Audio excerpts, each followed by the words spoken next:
Well, here we are at episode number 5, Becky, and on our communications, and we're talking about logistics of communications today because we want to get down to the nitty-gritty details of how you actually make this work in a real world, right? Yeah, we've talked about relationships, we've talked about trust, and all of those things are important, but then there's the actual practical, how do I actually write the email type things that we have to get into. That's right, and how do you make it work, and how do you keep it working? So we're going to talk actually about fixing some of those things, the actual system.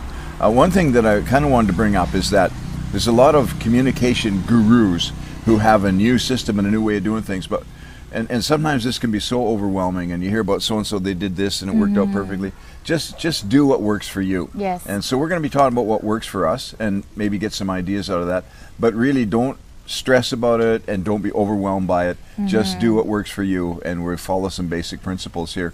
And so actually we've got 7 rules that we just made up. Yeah, I like that that's your heading. 7 rules that we just made up. They work, trust me. Yeah, we've been working these for a long time. So the first one is in our communication is to be creative, and the question to ask yourself is, am I clear and motivating? And we need to learn to speak and write so that people actually hear what we're saying.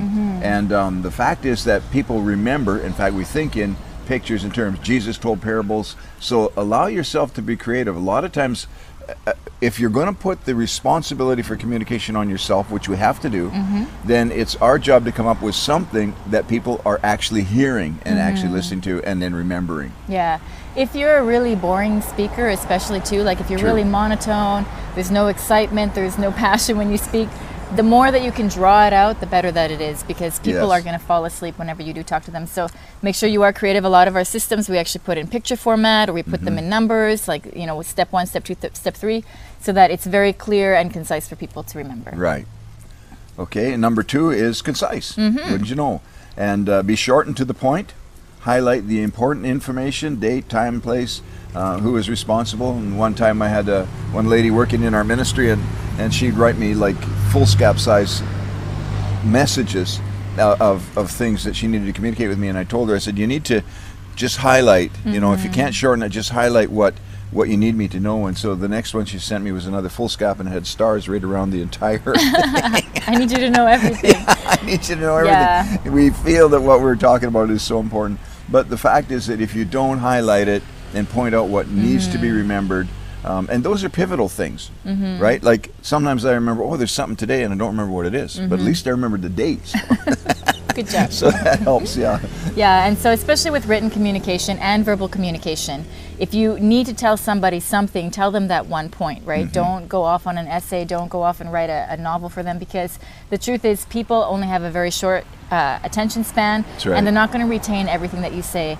And emails that are really, really long, you open it up and you just feel like, oh, it's discouraging. You're like, I'll do that later, right? That's right. It just makes you want to move on to something else. So be concise. Yeah, okay. So the third one is to be comprehensive, and that is to include everything that you need, right? We need to work from the assumption that people have not understood what we've said. So don't leave out any details. And I find this is a common problem. Is well, some people are terrible at this. They'll start talking about something, you don't even know what they're talking about because they haven't given you names. They've just said she or he or whatever.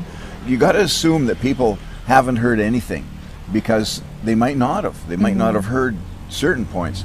And so we need to be very comprehensive and include everything, even if you think they already know it. Right. So an example would be, do you remember that meeting we had on Wednesday talking about this new program and how, you know, you got to give people like a background a little bit and give them what they need to know. I just want to remind you that whatever. I found recently we've just been changing up some of our accounting stuff in our staff, in our admin staff, and I've had like probably 6 face-to-face meetings with the same group of people over and over again, and we're still learning the system because it's not easy for people to learn how to do something in a new way. It's not easy for people to learn a new process. So a lot of times we figure, I've already told you once, you should get it, or we've already done this once, you should get it. But the truth of the matter is, people need time for it to become something that's ingrained. And that's going to take time. And so you have to be patient with the learning process. And if you get frustrated with people when they don't understand, then you're going to make it difficult for them to come to you and say, I don't get it. And so you got to just, it's okay if people don't get it, even if you've said it 10 times. Right. You got to keep saying it until they get it. If it's important enough that we get it, then That's it's important enough that we keep communicating. Right. Again, it's our responsibility. Okay, so number 1 was creative, number 2 was be concise, number 3 was comprehensive, and number 4 is a closed circuit. For those of you that understand electricity, when you turn the switch on, it closes the circuit and the light comes on, right? And so the question is, has what I said been acknowledged? In other words, have they responded, given me a thumbs up? That's one of the best things ever. And don't wait around. If you're not sure, check it out. Maybe they didn't get the message. And again, it's our responsibility. So close the circuit. The next one is complete. So that's point number 5. If you want people to know something, communicate it 3 times. I remember when I was doing print journalism in college, I didn't remember a lot from my studies, but one thing I do remember was in the advertising class, they told us that for most advertising to be effective, somebody has to have seen that message 3 times before it registers that, hey, they're talking to me. And so advertising companies have spent billions of dollars to figure out how people remember and all that kind of stuff. But yet somehow we think that if we just say it once, people should get it. They should remember it, right? Not only should they remember it, they should understand it perfectly. And so we have to, it's just a rule of thumb, everything that we need to communicate, we have to communicate it a minimum of 3 times before people actually get, oh yeah, it's about me, or I need to know this, or I need to remember this. So it's good if that communication can be in different ways. So if you send out an email, right, follow up with another note or another message, and then when you run into them in the hallway, did you get that email that I sent you about that meeting we have tomorrow?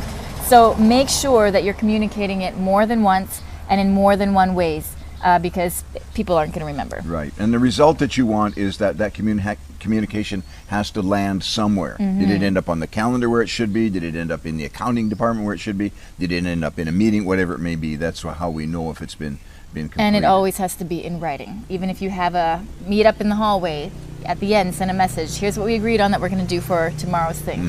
Because if it's not in writing, it's easy for people to misunderstand, misinterpret, or did we say Wednesday or did we say Thursday? It's so easy for it to happen. So true. I myself, I always have to go back and look, just saying, right? Me too. Okay, number 6 is to be inclusive, and this is the question, does everybody know who needs to know? And then after that, who else needs to know? All right, so that's very important to make sure everybody knows. That's one of the main weaknesses of communication, failed communication, is that not everybody heard who needs to hear. And even if it's not the people that are involved, so for example, we're doing a missionary retreat this weekend, right? All of our missionaries know, but some of our non-missionary staff don't know. And so it's like, am I going on? What's happening? Are we supposed to be? What are we doing this weekend? So it's really easy to communicate to the people that, well, yeah, you need to know because you're in this group.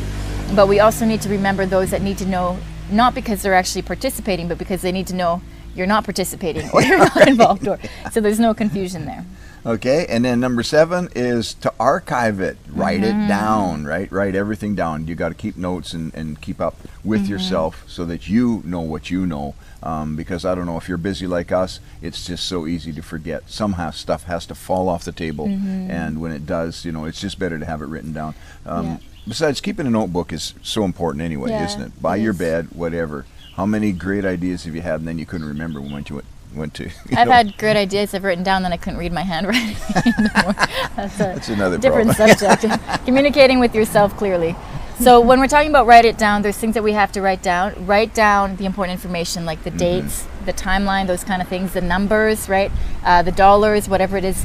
Also make sure that you write down the tasks and the timeline, right? So if there's a meeting, who's responsible for what? When are they supposed to have it ready for? And then the name of who's responsible. You're not just writing down, we have a meeting on Wednesday. It's, we have a meeting with these people in this room at this time. So-and-so's going to prepare this, and so-and-so is responsible for it, so that we have it all where we need to. Okay, so as we wrap it up, we just wanted to mention 4 communication systems that work for us, and this is, in my mind anyway, this is how we've kind of got it divided up.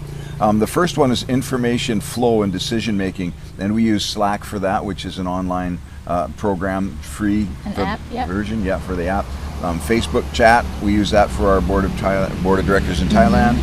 We use emails for our board of directors in Canada because they're a little older, and and so different stuff like that. We got weekly physical meetings at the home base.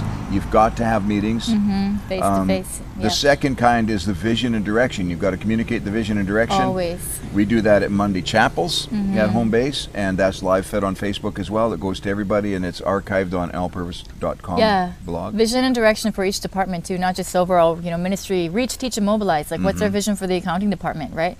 What's our vision for the kids program for every department? Yes, you've got to have meetings, separate meetings for every department. And then overall for that, annual Victory Asia Leadership Summit is a great place for vision and direction, and that goes all across the nations. And then the third kind of communication is the health and unity of the ministry, of the family of the ministry and the individuals in particular. So that's things like we do Sunday church together.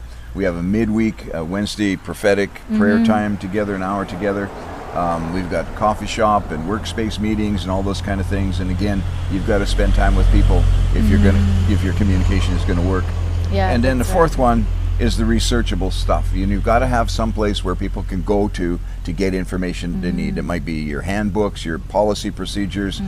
We try to keep everything on our website so that anybody can go and look at it. And people will always ask, how can I get details on 7 weeks in Asia? Well, did you try the website?